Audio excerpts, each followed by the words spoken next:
अब है abnormalities of growth hormone secretion. अब ग्रोथ हार्मोन के सिक्रीशन में क्या क्या एबनॉर्मेलिटीज़ आ सकती हैं, सो अब वो हम पढ़ेंगे।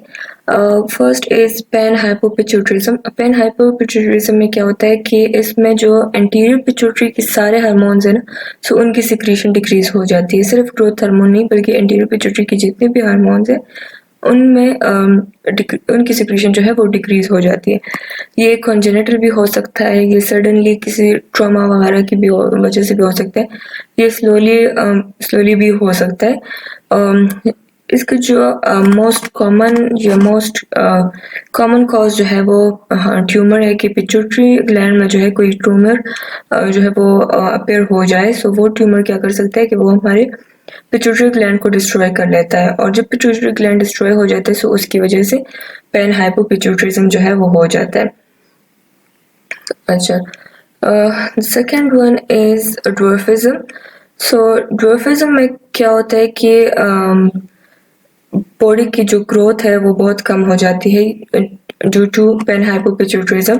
पेन हाइपोपिट्यूटरिज्म की वजह से जो डेवलपमेंट कम हो रही है, रेट ऑफ डेवलपमेंट डिक्रीज हो जाती है, सो उसको कहते हैं पेन हाइपोपिट्यूटरिज्म ड्वार्फिज्म, क्योंकि ये पेन हाइपोपिट्यूटरिज्म की वजह से होता है।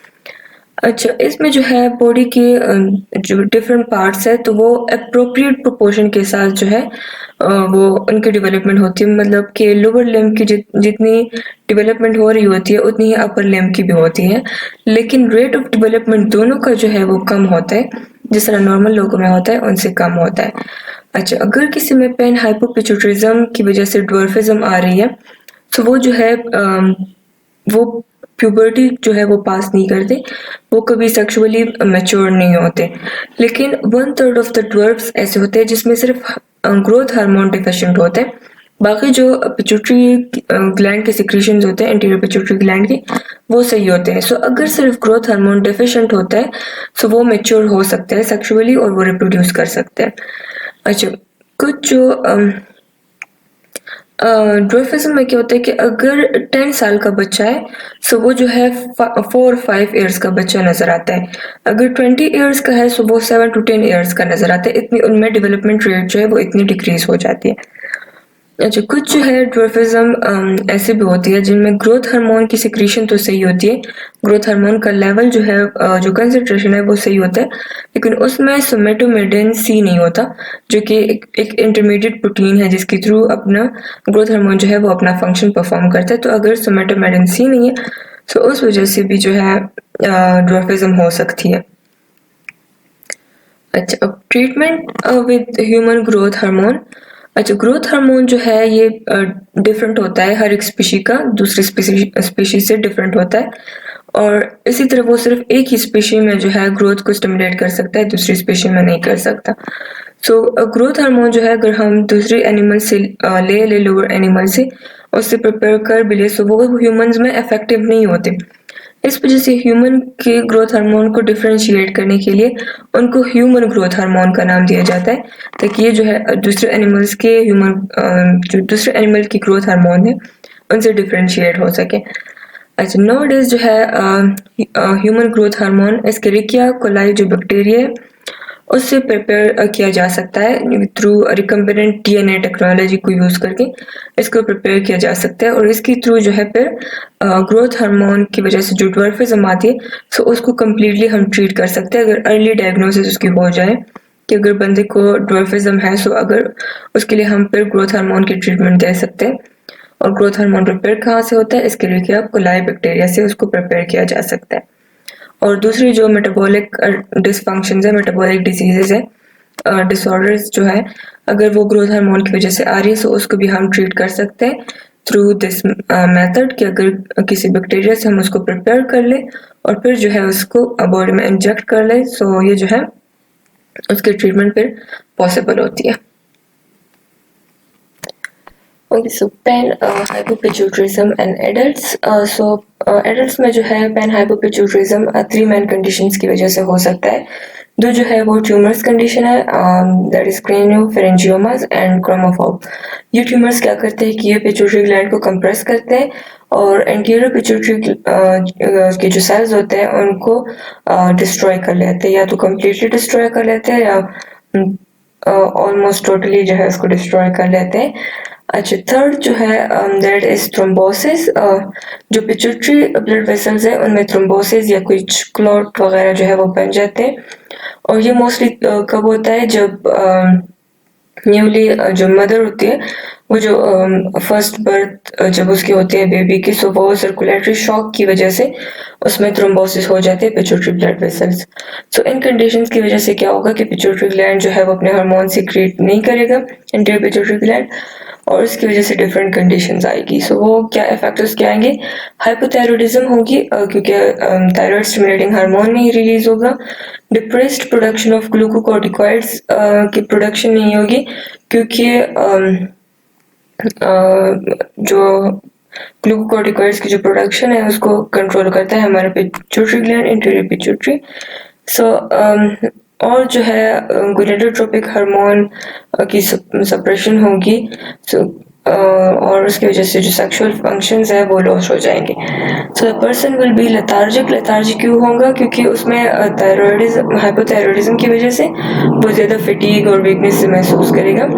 वेट उसका गेन होगा क्योंकि ग्रोथ हार्मोन जो है वो फैट्स की मोबिलाइजेशन करवाता है। सो अगर फैट की मोबिलाइजेशन नहीं होगी सो वेट गेन होगा और उसके सारे जो सेक्सुअल फंक्शन है वो लॉस हो जाएंगे। सो बाकी जो फंक्शंस है उसको तो हम हार्मोन्स दे सकते हैं, हार्मोन्स के थ्रू हम उसको ट्रीट कर सकते हैं। अगर हम बाहर से कुछ हार्मोन उसको दे दें, एड्रीनो कॉर्टिकल हार्मोन्स या थायराइड हार्मोन्स है वो हम दे सकते हैं, लेकिन सेक्सुअल फंक्शंस को जो है हम वापस से ठीक नहीं कर सकते।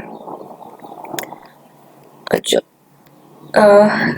गाइगेंटिज्म। अब गाइगेंटिज्म क्या होती है कि इसमें जो ग्रोथ हार्मोन प्रोड्यूसिंग सेल्स होते हैं एंटीरियर पिट्यूटरी के, वो बहुत ज़्यादा एक्टिव हो जाते हैं। और ये एक्टिव क्यों होते हैं? क्योंकि उसमें ट्यूमर्स अक्सर बन जाते हैं। सो अगर ये ट्यूमर एडोलेसेंस से पहले पहले ये ट्यूमर बन जाता है, मतलब कि बोन की अभी फ्यूजन नहीं हुई और ट्यूमर बन गया, तो उसमें क्या होगा कि बोन की ट्यूमर जब बन जाता है तो बहुत ज़्यादा उससे हार्मोन की सिक्रीशन होती है बहुत रैपिडली। तो उसकी वजह से ग्रोथ हार्मोन की वजह से जो बोन्स है वो बहुत ज़्यादा बड़े बड़े हो जाएंगे, बहुत लॉन्ग हो जाएंगे, अप टू 5 फीट तक बंदे की हाइट हो जाती है। और इसमें क्या होता है कि जाइंट ऑर्डिनरी हाइपरग्लाइसीमिया उनमें हो जाता है। हाइपरग्लाइसीमिया क्यों होता है? क्योंकि जो ग्रोथ हार्मोन है इसका ये इफेक्ट होता है कि जो ब्लड है उसमें ग्लूकोज की क्वांटिटी या ग्लूकोज की कंसंट्रेशन को इंक्रीज कर पाता है, जो हमने लास्ट ग्रोथ हार्मोन में हमने पढ़ा प्रीवियस लेक्चर में। सो इस वजह से हाइपरग्लाइसीमिया हो जाता है। और हाइपरग्लाइसीमिया की वजह से फिर क्या होता है कि पैंक्रियास जो है वो इंसुलिन ज़्यादा से ज़्यादा सिक्रीट करता है। इंसुलिन कहाँ से सिक्रीट होता है? वो जो बीटा सेल्स होते हैं आइलेट्स ऑफ लैंगरहैंस में, ये पैंक्रियास में होते हैं, सो वहाँ से इंसुलिन सिक्रीट होते हैं। तो अगर हाइपरग्लाइसीमिया है तो वो इंसुलिन बहुत ज़्यादा सिक्रीट करता है और वो जो है ओवर एक्टिविटी की वजह से उसकी डिजेनरेशन हो जाती है, उन सेल्स की डिजेनरेशन हो जाती है और उसकी वजह से हाइपरग्लाइसीमिया और भी ज़्यादा हो जाता है। अच्छा, तो 10% जो जाइंट्स होते हैं उनमें fully develop diabetes mellitus develop हो जाता है और उनमें पेन हाइपोपिट्यूटरिज्म भी हो जाता है क्योंकि जो ग्रोथ हार्मोन है वो काफ़ी एक्टिव होता है, उसमें ट्यूमर की वजह से जो है वो एक्टिव होता है। सो अगर वो ट्यूमर क्या करे कि वो कंप्रेस करे पिट्यूटरी ग्लैंड को, पिट्यूटरी ग्लैंड को इवेंचुअली वो डिस्ट्रॉय कर लेते हैं क्योंकि वो कंप्रेशन की वजह से वो बढ़ता जाता है और वो कंप्रेस करता है पिट्यूटरी ग्लैंड को। सो उस कंप्रेशन की वजह से पिट्यूटरी ग्लैंड खराब हो जाता है और पेन हाइपोपिट्यूटरिज्म हो जाता है और पेन हाइपोपिट्यूटरिज्म की वजह से फिर जो सारे हार्मोन्स हैं इंटीरियर पिट्यूटरी के वो एब्नॉर्मली सिक्रेट होते हैं, फिर सिक्रेट नहीं होते। अच्छा, एक्रोमेगेली क्या होता है? एक्रोमेगेली में भी ये भी ट्यूमर की वजह से हो सकता है कि अगर कोई ट्यूमर हो लेकिन वो एडोलेसेंस के बाद हो। तो एडोलेसेंस के बाद अगर ट्यूमर होगा तो इसमें बोन की फ्यूजन हो चुकी होती है और अब इसमें जो इंक्रीज आता है सो वो बोन की थिकनेस में आता है या फिर उन बोन्स में आता है जो मेम्ब्रेनस बोन्स होते हैं जिनकी डेवलपमेंट जो है वो एडोलेसेंस के बाद भी होती है। सो एडोलेसेंस के बाद जो बोन्स डेवलप होते हैं वो क्रेनियम होते हैं, नोज होते हैं, फोरहेड होता है, सुपर ऑर्बिटल रिजेस होती है, मतलब आई के ऊपर जो रिजेस होती है, लोअर जॉ एंड वर्टिब्रास, ये जो है इनकी डेवलपमेंट एडोलेसेंस के बाद भी होती है। तो क्या होगा कि अगर कोई जो ट्यूमर बन गया है, सो वो ट्यूमर क्या करेगा, सिक्रेशन को इंक्रीज करवाएगा। सो उसकी वजह से क्या होगा कि सुपर ऑर्बिटल जो प्रोट्रूजन्स बन जाएगी ऑर्बिट्स की बिल्कुल सुपीरियर पार्ट में, और उसको कहते हैं सुपर ऑर्बिटल रिजेस। अच्छा, इसके अलावा क्या होगा कि जो है वो बहुत ज़्यादा प्रोट्रूड कर जाएगा इंटीरियरली, और वो जो है 1/2 इंच तक वो प्रोट्रूड कर सकता है। इसके अलावा नोज जो है वो बहुत ज़्यादा ट्वाइस द नॉर्मल साइज हो जाएगी। फीट बहुत बड़े हो जाते हैं, 14 साइज के शू इनको रिक्वायर होता है। फिंगर्स जो है वो काफ़ी थिक हो जाते हैं, hands twice the normal size नजर आते हैं। अच्छा, वर्टिब्रस को भी अफेक्ट करता है। सो वर्टिब्रस जो अफेक्ट होते हैं उसमें काइफोसिस बन जाते हैं।